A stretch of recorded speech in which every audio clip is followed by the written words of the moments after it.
नमस्कार, city post live के खास पेशकश में आपका स्वागत है। मैं हूं श्रीकांत प्रत्युष।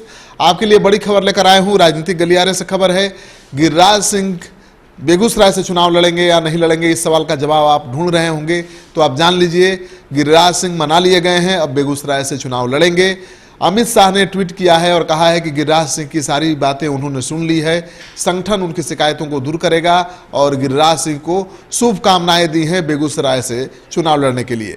तो निश्चित रूप से अब गिरिराज सिंह मान गए हैं, बेगूसराय से ही चुनाव लड़ेंगे और बेगूसराय बहुत जल्द पहुंचने वाले हैं गिरिराज सिंह, क्योंकि ये पिछले कई दिनों से दिल्ली में डेरा डाले हुए हैं, कोई बयान नहीं दे रहे हैं। बीच में जब बयान दिया तो बवाल हुआ, क्योंकि उन्होंने सीधा आरोप लगा दिया कि बिहार बीजेपी के प्रदेश अध्यक्ष नित्यानंद राय और बिहार प्रदेश बीजेपी के प्रभारी भूपेंद्र यादव ने साजिश करके उनकी नवादा सीट छीन ली या एलजेपी के खाते में दे दी।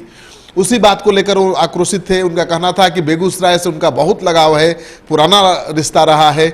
1996 में भी बेगूसराय से उन्होंने लड़ने की कोशिश की थी, लेकिन वो सफल नहीं हुए। 2014 के चुनाव में भी वो बेगूसराय से चुनाव लड़ना चाहते थे, लेकिन पार्टी ने उनको नवादा भेज दिया। तो बेगूसराय से चुनाव लड़ने में उनको कोई परहेज नहीं है। बेगूसराय से बेहद प्यार है, बेगूसराय से बेहद लगाव है। लेकिन जिस तरह से उनको धोखा दिया गया और उनको जानबूझकर बगैर उनको भरोसा में लिए नवादा सीट से बेदखल कर दिया गया और बेगूसराय भेज दिया गया, उससे वो आहत हैं। अगर उनको पार्टी विश्वास में लेती, भरोसे में लेती और कहते कि गिरिराज जी आप ही बेगूसराय में कन्हैया कुमार को चुनौती दे सकते हैं, आप ही हरा सकते हैं, तो लगता कि पार्टी मुझ पर भरोसा करती है, पार्टी मेरे ऊपर विश्वास करती है और मेरा मनोबल काफ़ी ऊंचा रहता।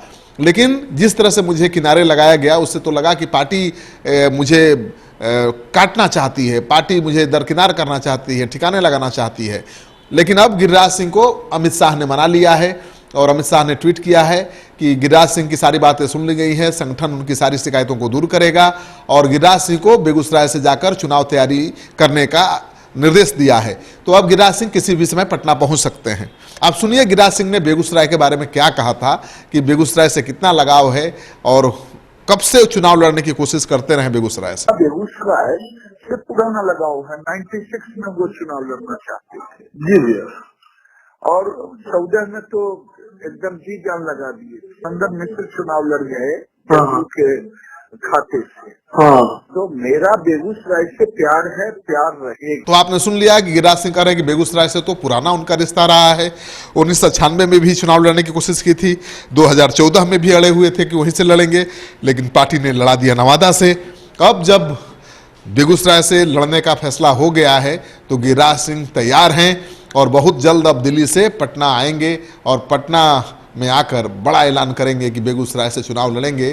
क्योंकि जब तक वो ऐलान नहीं कर रहे थे कि बेगूसराय से चुनाव लड़ेंगे, तब तक कन्हैया कुमार काफ़ी आक्रामक थे और कन्हैया कुमार का कहना था कि बेगूसराय जिसे मंजूर नहीं है, बेगूसराय की जनता को वो मंजूर क्यों होगा, बेगूसराय की जनता उसे एक्सेप्ट क्यों करेगी। तो लगातार गिरिराज सिंह पर हमला बोल रहे थे। दूसरी तरफ कन्हैया कुमार ये भी कह रहे थे कि उनका मुकाबला गिरिराज सिंह से ही है, आरजेडी के तनवीर हसन कहीं भी मुकाबले में नहीं है।